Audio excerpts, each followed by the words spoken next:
And today I was lifting, I did arms, but what I love is I see everyone in the gym with that they're skinny, not getting really great results, or they're fat. They're trying.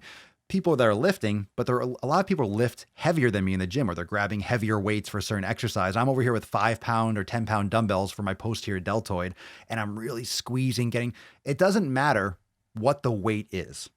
That's why it says light on the board. That's why today's topic is really more about getting it done when you don't want to, but thinking about your training a different way, because lightweight has a bad reputation. Should I go heavyweight? Should I go heavy or should I go light, bro? What's better, heavyweight and low reps or low weight and heavy reps?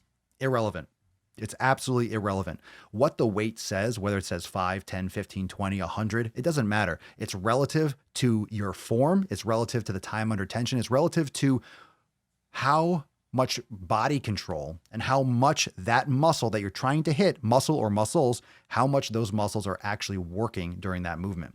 And a lot of people are doing it. They grab a 20-pound dumbbell and they'll do fucking posterior deltoid. They're not really hitting that. They're working their lats more. They're working the long head of their triceps. They're fucking swinging the weight up. They're bouncing. They're moving a little bit. Now, moving, it doesn't mean automatically, if you're like not lifting like a fucking statue, it doesn't mean that you're cheating.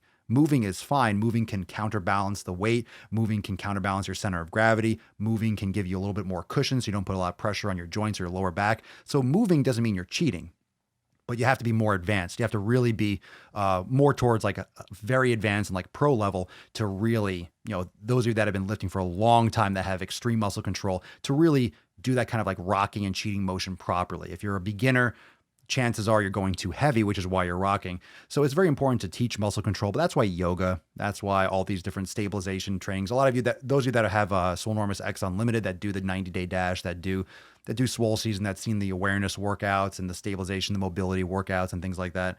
You understand what I'm talking about. You have to make sure that your body has control. You have to have that fundamental joint control, but the lighter weight it's only relative to the muscles you're working. If you're trying to isolate, for example, the posterior deltoid, why are you lifting fucking like 50 pounds? Like you're hitting it if you're doing a row, but to isolate, to really focus on certain muscles, you need to give it you have to give your body the resistance and the force and the overload in the manner that's going to activate those muscles the most.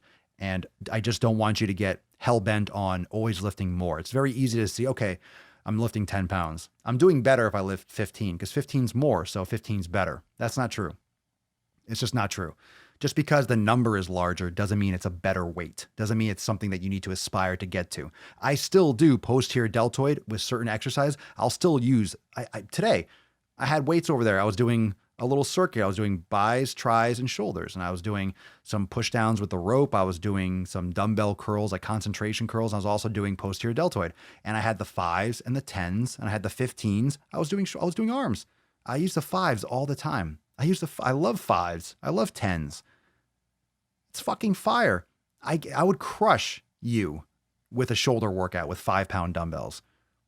You can crush those. That's how you build a physique. You have to isolate muscles as much as possible. You isolate, and then you also create integration exercises. So the posterior deltoid is going to work when you're doing a row, when you're doing a pull-up. It's going to work in an integrated fashion. It's going to work alongside the lats, with the biceps, with the posterior rotator cuff, with the teres major, with all these different muscles, rhomboids, mid-lower trap. It's going to work in conjunction as a system.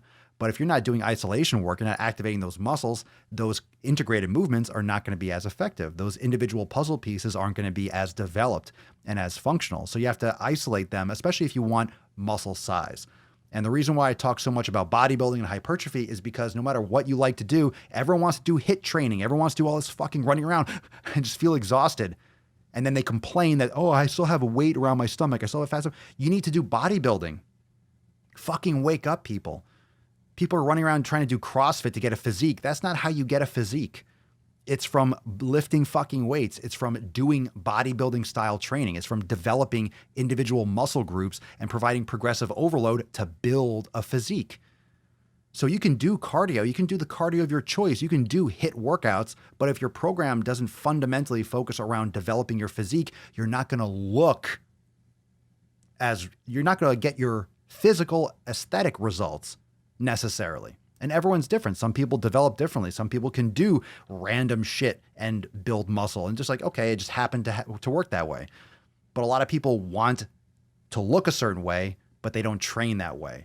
And I can't, I mean, I can't even tell you how many episodes I've covered this. I talk about this all the time.